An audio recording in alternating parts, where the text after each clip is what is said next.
Bismillahirrahmanirrahim. Assalamualaikum warahmatullahi wabarakatuh. Alhamdulillah. Alhamdulillahilladzi faqahana wa lisuluki syar'ihi nabbahana.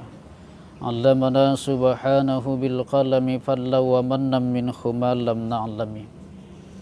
Allahumma razuqna fahman nabiyyin wa hibzal mursalin wa ilhamal malaikatil muqarrabin ya mujibas sa'ilin. Bersyukur kita kepada Allah dengan mengucapkan alhamdulillahi rabbil alamin. Bersalawat kita kepada Rasulullah sallallahu alaihi wasallam. Allahumma salli wa sallim wa barik alaihi. Pemirsa yang dirahmati dan dimuliakan Allah Subhanahu wa taala. Kembali kita berjumpa dalam melanjutkan kajian kita 100 sunnah Nabi sallallahu alaihi wasallam dalam kehidupan.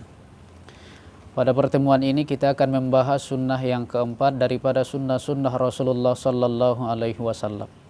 Apa itu? Berdoa ketika bangun tidur di tengah malam.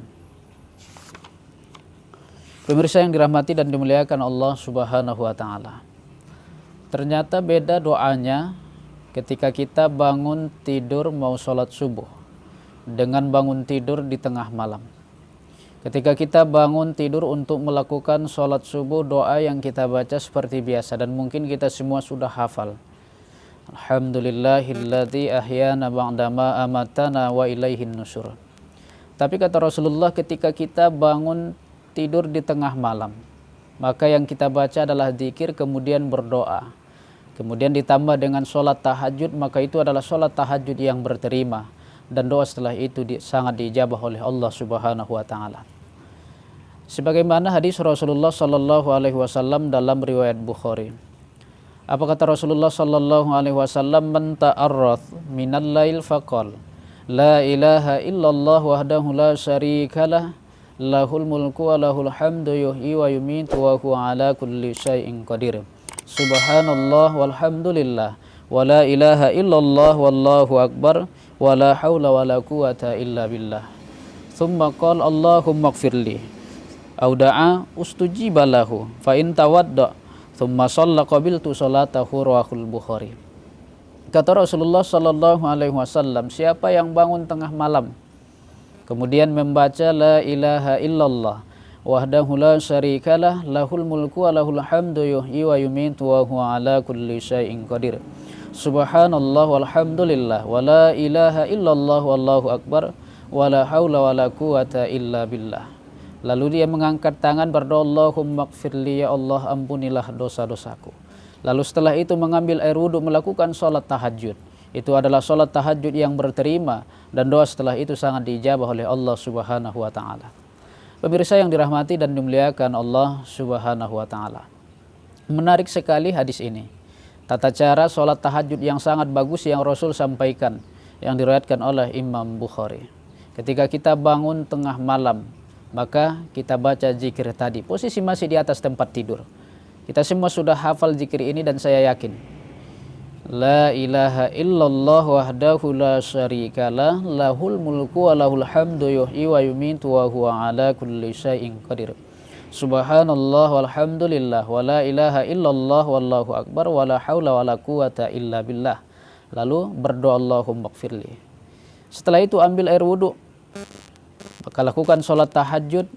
Sholli sunnatat tahajud rakaataini lillahi ta'ala, berniat ketika takbiratul ihram Allahu akbar. Baca iftitah, baca Fatihah. Kalau hafal Sabbihis, baca Sabbihis rakaat pertama, Hal Atak atau surat Al-Ghasyiyah rakaat kedua. Kalau tidak hafal bagaimana Ustadz, baca Al-Kafirun rakaat pertama dan Al-Ikhlas rakaat kedua. Selesai sholat perbanyak istighfar, permohonan ampun kepada Allah.